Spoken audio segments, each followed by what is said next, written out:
Mormonism makes some bold claims, but once you start scratching the surface, the whole foundation quickly crumbles. In this video, I'm going to lay out 4 major reasons why Joseph Smith's claims to prophethood fall apart and why Mormonism is a mess. For starters, Joseph Smith, the founder of Mormonism, claimed to be a prophet of God just like Muhammad, but much like Muhammad, Smith used a fraudulent tactic to back up his claims, a tactic we'll call the self-certifying strategy. It's simple, deceptive, and honestly a bit absurd. Claim you're prophesied in some ancient text, but conveniently, the only proof of that prophecy is in your own hands. Let's break down how this makes Smith's prophetic claims fall apart. In 1830, Smith declared he was a true prophet, sent by God to restore the lost gospel. To back it up, he claimed that the patriarch Joseph had prophesied his coming in the Bible. Where do you ask? He pointed to Genesis 50:33. Here's the problem. There is no Genesis 50:33. Genesis stops in verse 26. But no worries, Smith had an answer. He said that verse had been lost. Luckily for him, he re-revealed it in his own revised translation, the Joseph Smith translation. How convenient that the only evidence of Smith's prophetic claim was in the text he alone could provide. Think about how crazy this is for just a second. To believe in Joseph Smith, you have to believe in this lost verse. And to believe in this verse, you have to trust Joseph Smith. It's a circular argument that demands blind faith, but more than that, it's an obvious red flag for fraud. Here's the kicker. It makes God look totally foolish. We're supposed to believe that God gave a prophecy about Joseph Smith, then let the whole world forget it, only to send it down again to the very person the prophecy was about. What's the point of a prophecy if the only person who knows it is the one who it's about? It's like walking around with a name tag that says, "I'm foretold, guys, just ask me." Now, let's apply some basic logic.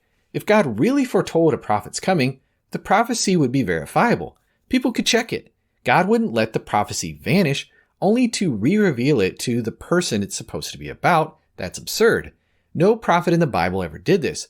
They relied on either verifiable miracles, their own fulfilled prophecies, or existing scriptures that could be confirmed by others. But Smith did exactly what a false prophet would do. He wrote himself in the Bible. And here's the thing. Most Mormons would rightly reject Muhammad because he did the exact same thing in the Quran. Look at Surah 61:6. Muhammad claims that Jesus foretold his coming, by name no less, but the only place that prophecy shows up is in the Quran itself. No historical source backs it up. It's basically Muhammad's "trust me, bro." Think about it. If Mormons reject Muhammad as a false prophet for using the self-certifying strategy, they should reject Joseph Smith for the same reason. Both men created a prophecy about themselves that was conveniently lost until God supposedly gave it to them again. But that's not how real prophecy works. Speaking of prophecies, one of the clearest examples of Joseph Smith's failed prophecies comes from a revelation he claimed to receive on September of 1832. In Doctrine and Covenants, section 84, Smith declared that a temple would be built in Independence, Missouri, the future New Jerusalem.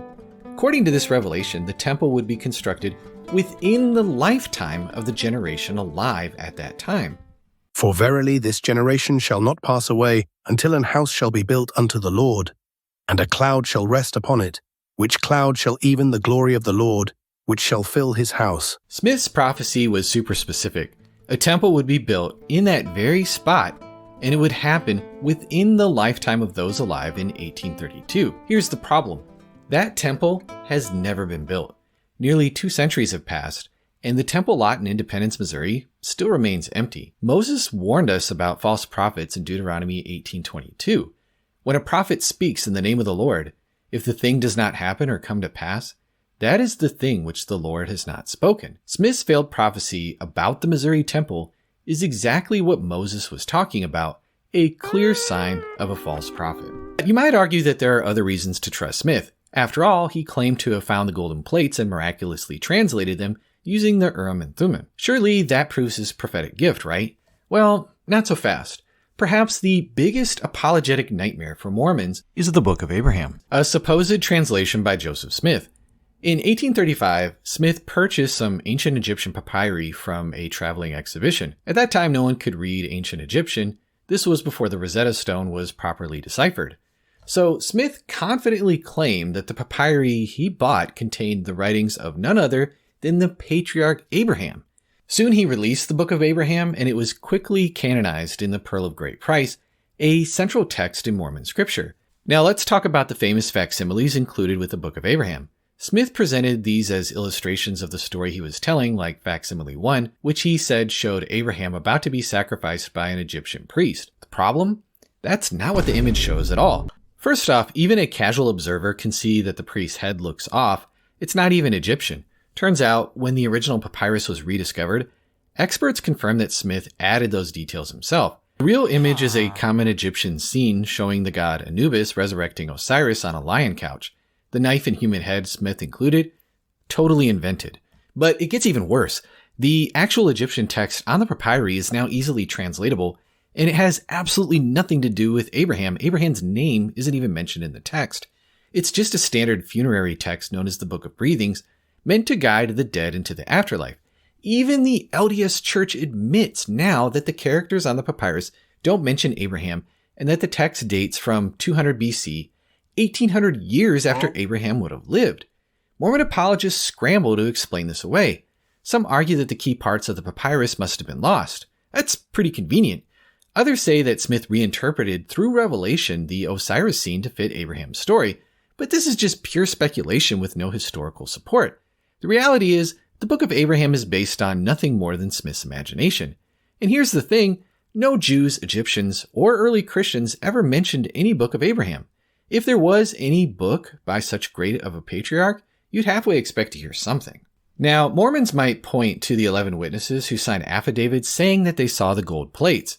And yes, 3 of those men even claim to have seen the angel Moroni. That's pretty impressive on the surface, but let's take a closer look. Even if several people saw the gold plates, that says nothing about whether those plates contain divine truth. The real issue isn't about the existence of the plates, it's about the content. Were they truly revealed by God? Of that, we have little evidence. In light of the Book of Abraham fiasco, Joseph Smith's miraculous translation skills are in serious doubt.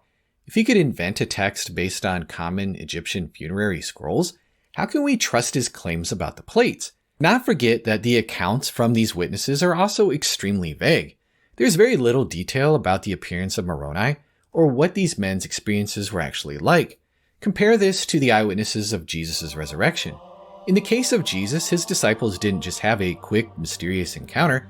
They touched him. They ate with him. They held conversations. They spent time with him for 40 days before watching him ascend into heaven. Their experiences were concrete and spread out over time.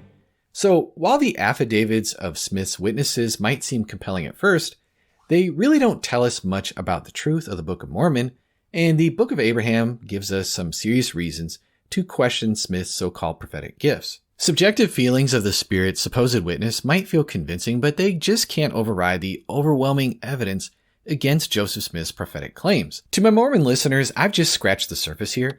I urge you to dig into the evidence that I presented in this video, and also seriously research Jesus of the New Testament, because the truth of the New Testament far outweighs the claims of Joseph Smith, as I talk about in these 2 playlists. Be sure to check them out, and I'll see you over there. Thanks for watching.